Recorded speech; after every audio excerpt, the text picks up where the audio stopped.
Welcome to the DevReady Podcast, where we're helping non-techs build better tech.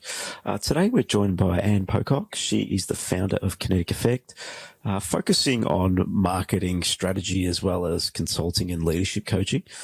We've brought Ann on to have a bit of a conversation around a couple of those areas and maybe a little bit of focus on marketing, because we know it can always help our listeners to how we're marketing and positioning our products. Ann, thank you for joining us. Thanks for having me, guys. Great to be here. Really good to meet you face to face and have a bit more of a deep dive into some of the things you're helping businesses with. So always great for our listeners to understand a little bit about you, your background. Could you just tell us a little bit about yourself and how you got to Kinetic Effect? Yeah, absolutely. So I'm a marketing strategy consultant and an executive and leadership coach. I have a couple of decades of experience in marketing communications roles, particularly towards the end of my corporate experience, which I stepped away from at the end of 2019. I was in marketing leadership roles in the tech space. And then I moved into the consulting space and coaching space, where I primarily work with SMBs on building their marketing strategies, their brand positioning, sales and marketing alignment, as well as coaching of business leaders and their sales and marketing team members as well. So with my broad background across marketing and comms, I've kind of seen it all. So that allows me to be a strategist with quite a broad set of skills or background that I can bring to my clients' needs. Primarily the clients I work with are service-based businesses or B2B type businesses as well. And they're anywhere from one person to a couple hundred, really. So, yeah, quite a range. Yeah, a little bit of a range there. So obviously our listeners will be quite keen to understand about your technology background and working in that space. Can you just elaborate a little bit more there? Yeah. I started out in tech. So I worked for a computer networking company when I was 18. I took a year off uni, did an IT traineeship, went to TAFE, learned about computer networking and for a company here that was based in Melbourne. So it started out in that, and then I moved to work for an internet provider actually, and the founder of that was Steve Baxter, who's one of the Shark Tank judges. He is. Yeah, so very early background in that space with dial-up internet. And towards the end of my corporate career, I worked for Accenture, so one of the biggest technology companies in the world. And then I moved into being a marketing director for a IT and telco business called Spirit Technology Solutions, and they're Australia's fastest non-NBN, so wireless internet provider. And I scaled that from being primarily a B2C business to B2B. Then now many of my clients are in the tech space now, from cybersecurity to AI software to IT businesses and so on. Other developers, I've got clients as, yep. Yeah, no, brilliant. In terms of being involved in the technology space, sticking your teeth into it, going to do some courses as well, I like that. What have you found along the journey? Is it predominantly B2B or B2C that you spend your time in terms of helping, or is it a bit of a mix? It's been a mix, actually, but primarily, if we were going to label it, B2B or B2C where it's service-based. Yeah, so rather than fast-moving consumer. Got it. Yeah, makes sense. Perfect. Over that time, what's some of the things that you've just learnt? Obviously, technology has evolved over the period of time that you've been around in technology, especially you've been the dial-up internet and moving to where we are today, and then Spirit, which is the other end of the spectrum. What's some of the things that you've learnt about being a part of the fast-moving industry like technology? Yeah, be curious. To help stay abreast of the change. I think that's the sign of a really great leader, regardless as well. I think just not be afraid to, particularly because I have a non-tech background as a marketer, right? So when I'm in the tech businesses, my role is to turn that into language and messaging and a way to connect with the audience in a way that they hear. And so not being afraid to ask what you might feel is a stupid question of the technical leaders and the engineers and the developers and things like that in your organization, because, if you don't sort of get out of your own way and be a bit uncomfortable with the unknown, then you're not going to learn, and you're not going to be, creating the best way to go to market, best way to connect with your audience. So for me, it was building my confidence and the confidence of my team members that I led, but also putting in place some structures to be able to get that context and that information so that you could help grow the business. Yeah, there's a bit in that. I think curiosity is very important, and especially when in anything really in life, if you're really going to succeed, especially things that are moving so quickly, staying abreast of what's happening. You drop a ball for a year in this space, then things can be very different than they were 12 months ago. All over the place. Yes. Completely. Yeah. Have you found having that experience has helped, your experience has helped in going into those businesses because you have some knowledge already rather than it being like a blank slate?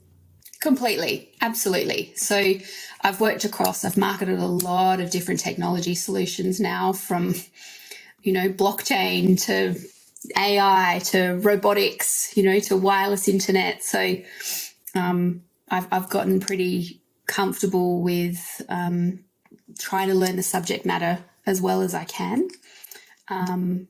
So that's been very helpful. There's not a lot that I haven't been exposed to in terms of different tech solutions, but I always go with a beginner's mind around it as well, because every organisation has a different way of articulating their value proposition.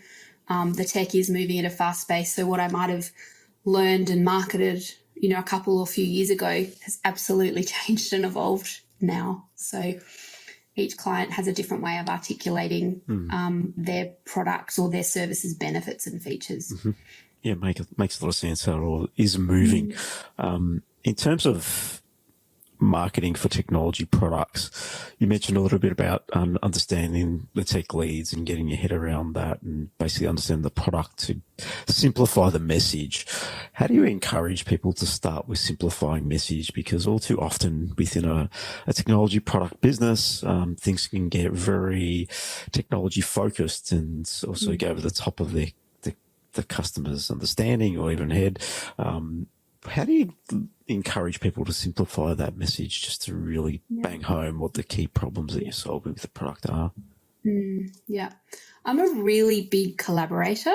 And so for me, I build a sense of comfort between, let's say, the more customer-facing functions and the tech functions of the organisation, so that marketing's not sitting in a silo and separate, and so that the tech functions understand how marketing can help them, how it's relevant, and how they are actually part of the marketing process or the customer experience, let's say. And so a simple way is, rather than getting a written summary of product features and benefits and then marketing just going away and hoping for the best, is bringing the heads into a room and kind of ideating through how we can turn that more feature-rich language into something that's benefits and values oriented, so that it lands more with the customers. Because particularly in B2B, you don't just have one person buying. I mean, ultimately there's one person with the budget, but there's usually a buying party of people who are considering whether to work with your business. And so they need things articulated in different ways, so that they feel safe to make a decision in you. And so by putting the relevant faces or people in your business into a room to ideate and create the value proposition around your product or your service can be really powerful, because it brings just an instant sense of alignment and collegiality around that. Rather than these separate functions that do separate things and there be disconnect as a result of that, and an opportunity for the non-technical people to ask things about the product or the service in different ways, so that the technical people can articulate it using different nuances, and you essentially come up with your key messaging, your positioning around that. And then that puts your marketing and sales and business development functions in much better stead to be able to put their plans together to take it to market or reorient it in market depending on what your business objectives are, whether it's a new product or an existing product that's getting an uplift or something like that. I think more bringing minds together is always a great way to solve problems. How do you encourage people to engage current customers or potential customers in those conversations, and how they might position it, what their understanding of the problem is? Because sometimes we can get disconnected from building product to what the customer really needs. How do you sort of engage those conversations? Hands down. Absolutely. If time and budget allow for that, it's just so valuable to do it. Critical almost. Look, I do have a lot of clients, and I've worked in a lot of roles where they don't do that. Like, they feel like they have a good sense of what the audience or the customer base wants because of the fact that they're newer in market, so they're kind of a bit fresher and still in touch with what's happening. But I've got a marketing science background as well, so I'm able to do that with my clients and help them connect with their customers. So that could just be by way of me giving them some questions to jump on the phone and speak to their customers and get some input, or we do more formal surveys or focus groups or things like that as well, because challenging your assumptions is so useful. I think you can kind of really get your blinkers on and beeline to that endpoint that you've set your objective on and gone, hang on, we're now 6, 12, 18 months down the track and we haven't spoken to a customer about what we've changed and, pivoted on in that time. And in all likelihood, you're missing out on what you don't know. Yeah, I agree with that. I think you can get a little bit focused in on product and have like you said, here's our 12-month objective, just work on that. And if you're not engaging the customer on that journey, things may change, things may evolve, how they do business may evolve, which may shift the way you might want to think about your product as well. So there's plenty of things that are always moving, and there's so much competition out there that can serve our customers in different ways. And it's just sometimes being, like you said, getting the right people in the room with the customers, because you're selling to multiple parties and you need to obviously add value and perceive to add value across all the parties, not just one stakeholder, because that doesn't serve the rest of the stakeholder buying group. So I think there's a bit in that. Especially when the stakeholder is yourself. I think the other thing that's really useful is interview non-customers, those leads and opportunities that you lost. Go back and don't just do a win-loss review, actually speak to them and say, why didn't you choose us? Why did you lean the way that you went? Do you find that customers or non-customers that don't buy are more engaging with third parties or directly engaging with the sales and marketing teams? Because sometimes you might find they're a bit reluctant to divulge information around decisions. So what do you approach that? With the right questions in a way that they feel comfortable and safe, that it's valuable of their time to share that. Sure. As long as they completely know that it's not a sales conversation and it's in no way going to lead to one of those. But third parties can be valuable as well. But there's pros and cons to both ways. And third party, if we're talking about smaller businesses here, it's usually not particularly budget friendly to spend money on, third party market research.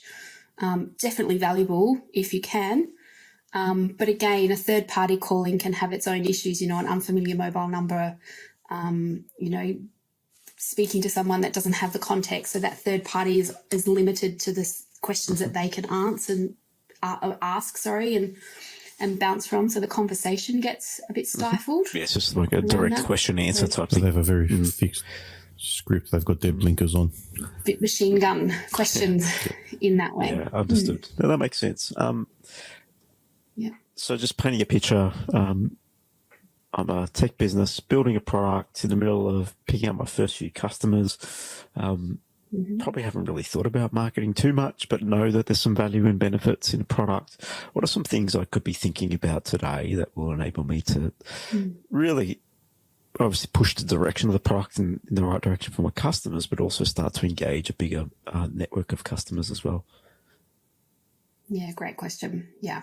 It's often something that newer businesses will delay or not think about because they're like, we don't really need to. Like, we can get our founding customers through our network, or, you know, just using more of a sales strategy to build that initial customer base. But in actual fact, you can't do that well either if you're not clear on your value proposition and your brand positioning. So your messaging is critical, absolutely critical, because that gets infused across all of your touch points, right from the very first version of your website to your proposal deck to the phone calls that you have to, you know, your pitch deck that you might do on a sales call, how you work the room at a networking event. The list goes on and on. It isn't just in your paid ads or going into your other marketing channels and materials for lead generation. So even right at that foundation stage where you're going out and getting your founding few clients, absolutely critical to be clear on knowing how to say the right thing to the right people. Really critical. And then, you know, the full strategy is like saying the right thing to the right people. You really need to know that, in the right place at the right time. And place and time is essentially your channel execution, whether that's sales or business development or marketing. And obviously, as your business matures, so will your marketing function and the number of channels and the spend and the time that you spend on that. So marketing isn't just something that happens after you've got runs on the board. It's actually the bit at the very beginning, while you're product developing, while you're building your business cases, while you're really getting clear on, you know, what your market segment is. It can be so helpful at that stage. And that's what I do, is I help people bring that thinking at the start so that they're not backtracking, so that they're challenging their assumptions right at the start, and they're set up for success to be able to, you know, start their core marketing on the right traction channels when they're ready. I think it's not just the marketing. If you're thinking like that up front, whatever product you're building on is the right product.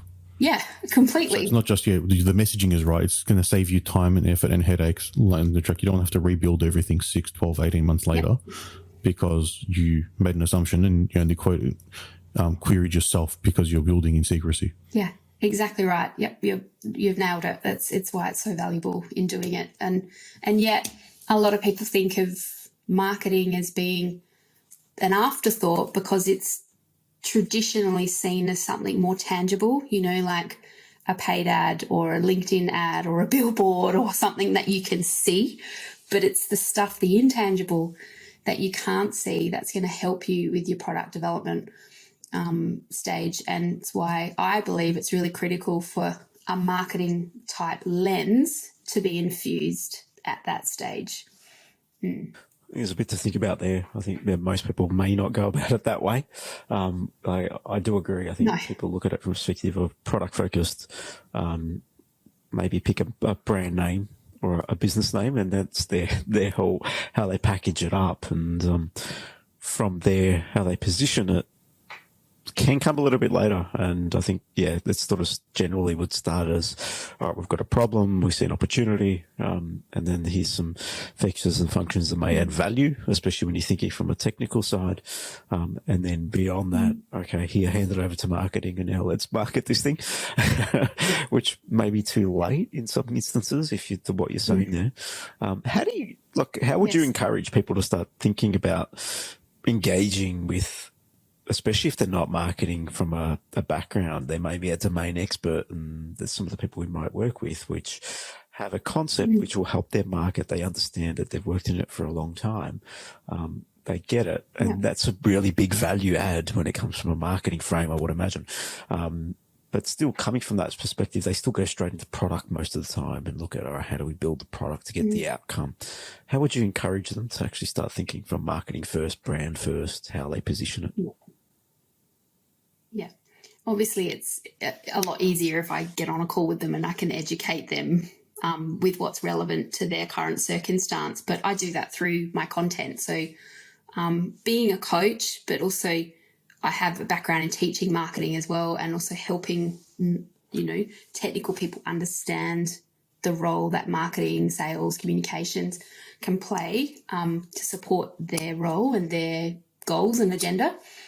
And so just meeting them where they're at and showing them that it doesn't need to be arduous either. It really doesn't. Like we're not talking anything particularly lengthy to do at that beginning stage. It might be a couple of workshops that you run, you know, a brand strategy workshop or a messaging workshop, for example, or at least, you know, a product messaging workshop. They're things that I run, that I do, you know, I run them all the time for technical experts, and they find that really helpful when it comes to going to build their products, very much so. So it's an education piece and just meeting them where they're at and not overcomplicating it, and certainly not developing this lengthy bookend of a marketing strategy at that early stage where that's not going to be fit for purpose, something that they can act on quickly. So my role is just to simplify some of the bullshit of marketing for these smaller businesses too. Like it doesn't need to be, well, it isn't rocket science in many instances. Sometimes a business might be in that field. But that's what I believe in, is making it fit for purpose for where they are at. And because I do that through marketing workshops and a done with you type model, it means that it's really relevant for where they're at. And I create, you know, I have a big suite of slides in my different workshops that I can draw on depending on the business needs, the objectives that they're seeking, the list goes on, that I can help get them to feel comfortable with it and it to be, like I said, just something that's really relevant for where they're at. I think that's important, the relevance, because sometimes, yes, we can, if we're in the small to medium sort of space, especially on the smaller end, you can sometimes get a little bit overwhelmed with that's probably the outputs of marketing. So there's paid ads, there's different types of, the shiny email channels. marketing, there's pick up a phone and talk to people. There's all these channels, as you call them, the shiny channels. But that's really just the result of a strategy, not just the strategy, I think. We can think that that's a strategy, but in essence, it's just a piece of the puzzle that's actioning that. So how do we get to deciding those strategies, especially it will impact depending on what position you are in as a business. And I think who does that is also a part of the strategy, I think, especially in the early stages, who is also important as to what, because sometimes a founder, a domain expert could be really pivotal in those early conversations with customers, and really because they understand their needs and wants, but maybe not writing the paid ads that go on the internet may not suit their actual skill set. So I think there's a little bit of thinking in that to go through. If someone were to sort of think about this at home, what's some of the things they may sort of start from? Because I know that most people will go to, all right, let's put an ad up or let's test something. Where would you recommend they start? Is it just brand essence, how you sort of position and communicate about the product? Is that where you sort of leading people towards? If they're not already in market, yeah, definitely. So if they haven't even launched their brand, then a brand strategy workshop is where you'd start, and you'd get your brand blueprint from that as well, which helps them understand their positioning, what they stand for. With that, you do a bit of mission and values type work, mission, vision, values type work as well. So that can be quite powerful for, you know, if you've got a few business leaders who are trying to align on that, that's really useful as well. And from there, you can develop what your kind of set of key messages are that can get used on different touch points. So that just becomes an anchor that they can use to know how to say the right things to the right people. And particularly once they do launch, they're going to quickly start to resource with other people coming into the business, so they can share that with them and go, this is who we are, this is how we talk about things. So now you can infuse your personality around that, but this is your bedrock to support you in knowing who we are. Then you might find that they're comfortable with securing their own business initially, and it would be through business development, just tapping people in the network or, building word of mouth, which is pretty typical. And it might be beneficial then to have some marketing support by way of them getting some sales enablement materials developed. A marketing coach, for example, can just help them know what the core foundation assets are that they need, and then work with a copywriter and a designer to get, someone to build the website, make it look pretty, that kind of thing, catch people who are coming along. What I tend to find is many of these businesses will go, we need to start getting social content out there so that we can embedded in us from a number of people in every business. What are we pushing exactly. social? Yes. Exactly. But organic social is very time consuming and generally not conversion centric. And so, yes, you need to still do it, but not by forgetting any of your other foundation activity, because often those people that you have in your network may not be potential customers as well. So you might not be speaking to the right people. Sometimes can be the case. And like I said, it can be very time consuming to pushing out content because people don't generally respond to that and say, I want to buy your thing now.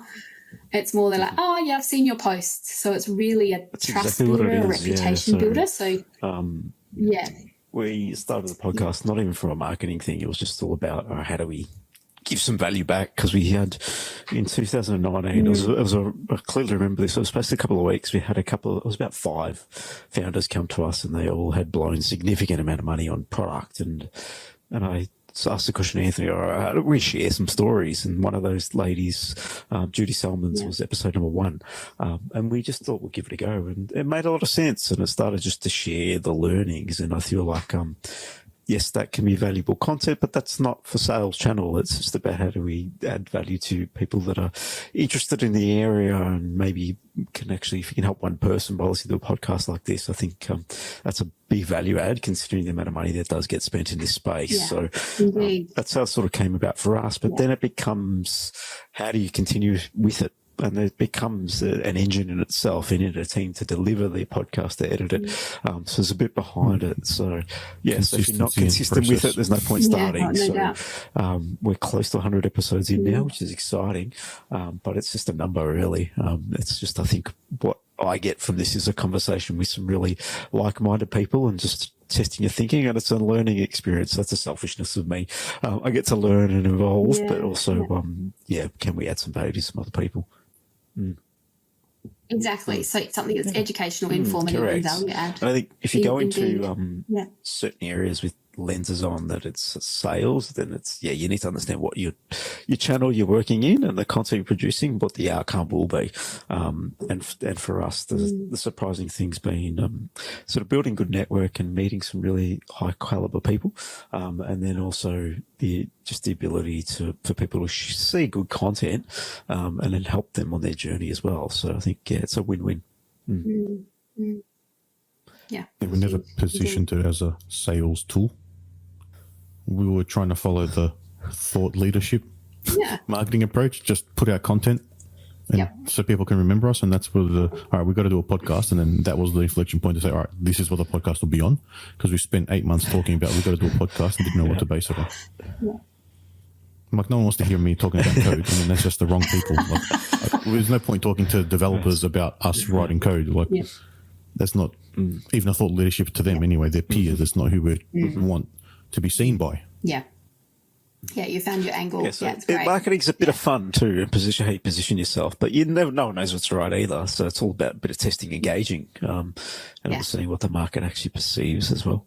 Completely. And you, like I said before, you can scale up your marketing when you're ready to scale up. So, great place to start when you're launching is by having, a marketing coach, I guess, per se, that can kind of advise you on those initial steps. And then you might not need a marketing consultant or a strategist for a little while until it comes time to go, okay, we're now kind of tapped out our network. We've sort of got our founding clients. It's time to get more, or we want to position ourselves for investment. So we need to, be in more places, to be seen more. So what are those right places? And the tendency is to organic content, throw some money at some paid ads and hope for the best. It's like, probably they are a good choice, but how? And what's going to be most effective based on the business objectives that they have. And often what hasn't happened in a while is a review of the customer journey as well. So when you're launching, it's more aspirational. You think it's going to be like this. Once you've got a few clients on, it's like, okay, review that. Is it actually what you thought? What are the gaps? Because those gaps then become possibly opportunities or things to just stop doing.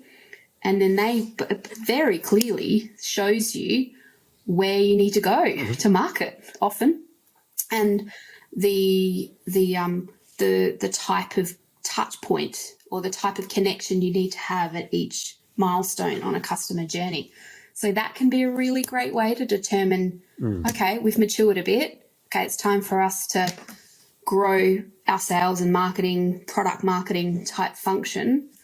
Where on the customer journey are we doing really well at or not doing really well at? And then that will essentially give you your next to-do list, of which there will be some marketing activity within there, or some business development activity, or maybe there's some more product dev opportunities in there. So it becomes a whole business view, but you're doing it from the eyes of the customer. And that will help you to determine. I think it's important what you said there around what sort of support you may need, because I feel like as we've been on the journey of business ourselves, there's different levels of support that you need, especially in the area of marketing. We've been running a technology business for 14 years, losing track. So a little while. And then we've built a product as well and have that in a certain category, which is in the pharmacy sector. But we've learned that we need third-party support. We're not marketers per se, so you need different people. And it always starts with someone like a consultant that can come in and help. And then at what point do you bring an internal marketing director into a business? And there's all these levels of thinking that need to be had. But it's just, like I said, it's really needs to be assessed as the business is growing, evolving, and then what the necessities are, and also what the objectives are too. I think that's important to understand as a business. Yeah, completely. And there's a lot of stage gates that you can go through to mature and build your marketing resourcing, right? From starting with a marketing coach, so someone that kind of first. tells you what to try and what not to do. And then a consultant that blends that with a bit of the doing. Then you might find that you get, some more marketing tech type freelancers that might do your ads or write your content for you or things like that. And then you might go, hang on, like our sales and marketing function needs more regular support. Probably, what might be good is you kind of get a virtual head of marketing or a virtual marketing manager on demand. So there's a lot of on-demand type models where there's lots of marketers out there that are gigging and have multiple clients at the same time, and you might do 10 hours a week or less or more, something like that. And then from there, will you evaluate your spend of what a wage is for a marketing manager of sorts. Obviously, if you're going to hire a marketing coordinator, then they're at a level where they'll respond to direction and won't necessarily be able to advise on strategy or play a role, at helping you meet business objectives. They're just not at that stage in their career. Yeah. And versus a CMO where you're looking at C-suite type salary. So it's just step by step building it. And you might find every 6, 12, 18 months that model changes for you a little bit. Bringing in your first marketing manager, they're usually mid-level in some ways. So they've got a bit of up and down stretch, and they're not afraid to, get their hands dirty with doing some of the doing, and are starting to build their capability around strategic advisory up to business leaders as well. And then you might find that you can tap freelancers that they oversee for you as well.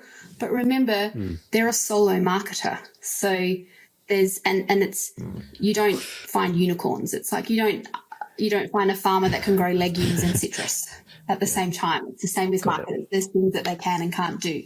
And so that person that you bring in is probably going to be quite lonely in that role.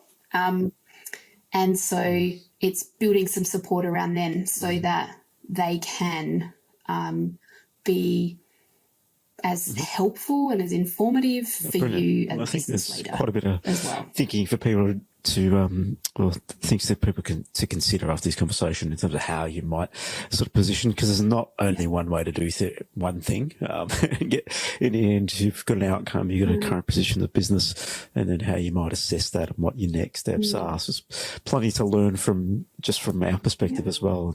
Anne, so I really appreciate you sharing and coming on the DevReady podcast. If anyone wants to find out more about your business, how might they find you? They can check me out on LinkedIn. I'm Ann Pocock, or they can come to my website, kineticeffect.co. Perfect, Ann. I'm happy to have a chat, and they can pick my brain if they're curious, and they'll walk away with some tips and tricks, at least. Oh, brilliant. Really appreciate you coming on and sharing a bit about your background and story and how you might be able to benefit some of our listeners. So thank you for coming on the DevReady podcast, and really appreciate it. Thank you. My pleasure. Yes, really enjoyed it. Thank you.